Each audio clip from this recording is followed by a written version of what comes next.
When everything is concentrated on making profits for the big corporations, what you see is that human rights, the environment, workers' rights get lost altogether. You see that workers are increasingly exploited because the price of everything is pushed down and down and down just to satisfy this impulse to accumulate capital. And that's profoundly problematic because it leads to the mass impoverishment of hundreds of millions of people around the world. If you write to any of these companies, they'll send you their code of conduct, and it's beautiful, and it says, oh yes, we take responsibility for the conditions under which our product is made, you know, the product that you buy. All the factories where we produce, we require them to respect the minimum wage laws, you know, all of the laws of the country, to respect women, not to hire children, no forced labor, no excessive overtime hours, all that stuff. But when we submitted a bill in Congress a few years ago, or worked with people to do that, we called it the Decent Working Conditions and Fair Competition Act, the companies responded in one voice, oh no, that would be an impediment to free trade. We can't have rules. We can't have that. They want to keep it with voluntary codes of conduct. Now, they've fought for and they've won laws to protect their stuff and their interests.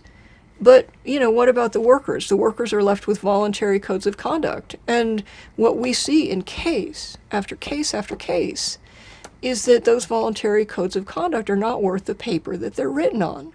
We need to acknowledge, particularly in the fashion industry, that human capital is part of this miraculous formula. Without human capital, without cheap labour, cheap female labour, it would not be generating the profits that it is.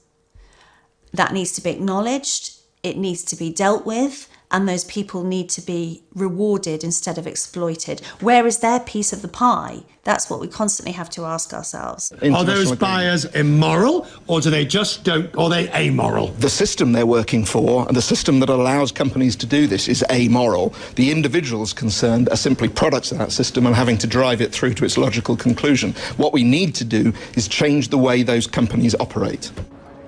Operating within a system that only measures profit, companies have little incentive to do anything other than to make this quarter better than the last, no matter what damage is caused along the way.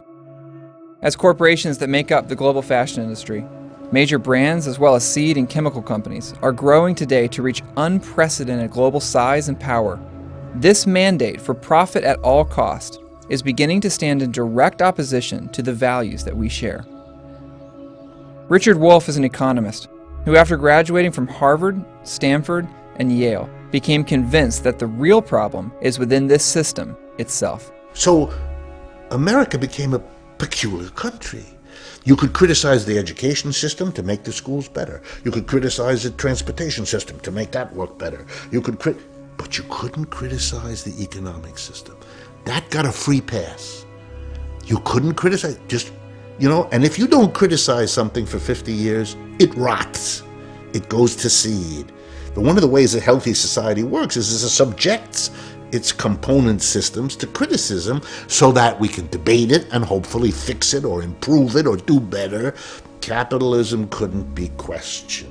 Capitalism is the reason the fashion industry looks as it does today. It's the reason why workers in Bangladesh are paid so little, because if you're operating in a capitalist system, the main thing you have to do is create profit, and you have to create more profit than your competitors. And this is what drives companies to push wages down and down and down. Companies don't go, like fashion retailers don't go to places like Bangladesh for any other reason except they can get the cheapest labour possible. Like, there's no collective rights in Bangladesh, there's no trade union rights, there's a very, very low minimum wage, there's no maternity benefits, there's no pensions. That is why the fashion industry is in Bangladesh, because it can reap the biggest profits out of those people that are making the clothes for them. Before you can solve a problem, you have to admit you got one. And before we're going to fix an economic system that's working this way and producing such tensions and inequalities and strains on our community, we have to face the real scope of the problem we have, and that's with the system as a whole. And at the very least, we have to open up a national debate about it. And at the most, I think we have to think long and hard about alternative systems that might work better. For the environment, the great threat is that capital must continue to expand infinitely in order to survive. It can't have any limits on its expansion and its growth. The natural world clearly does have limits. There are very defined limits to how much the world can sustain in terms of production, in terms of trade, in terms of transport and distribution. And it's quite clear that we've already overstepped a lot of those limits, which is why you're seeing such stress in the natural world at the moment.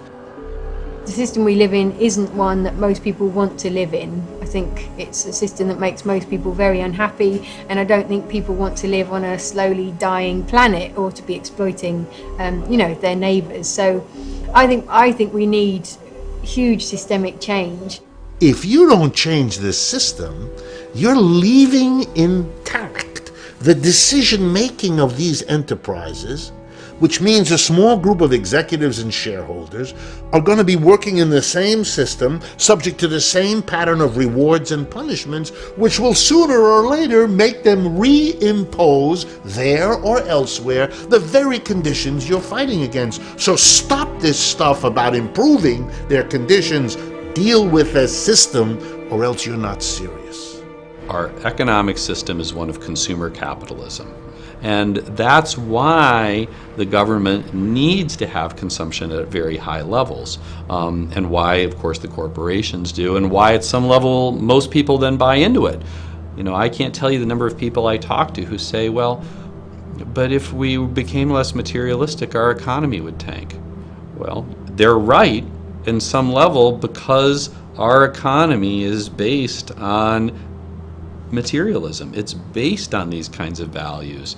That's what it needs in order to survive. That's part of the fuel that it needs. The problem is that comes at a really high price. Black Friday's here. Can we go, please? Go, go, go, go, go. Shop, shop, shop, shop. Black Friday shopping mania is still playing out tonight at malls across America. In some places across this country tonight, it's as if someone announced we're in danger of running out of stuff, and those who need stuff had better go out and buy it now because it's going away forever. Walmart doing more than 10 million transactions in the first 4 hours of the frenzy. A record 15,000 people at Macy's in New York City. Shoppers hung tough. Black Friday will be the single largest day of the retail year. Certainly in the case of Macy's, we'll do more business on this day than on any other day of the year. Nation, this orgy of Christmas shopping proves America is back. We are once again, yes. We are once again spending money we don't have on things we don't need to give to people we don't like. Yeah, U.S.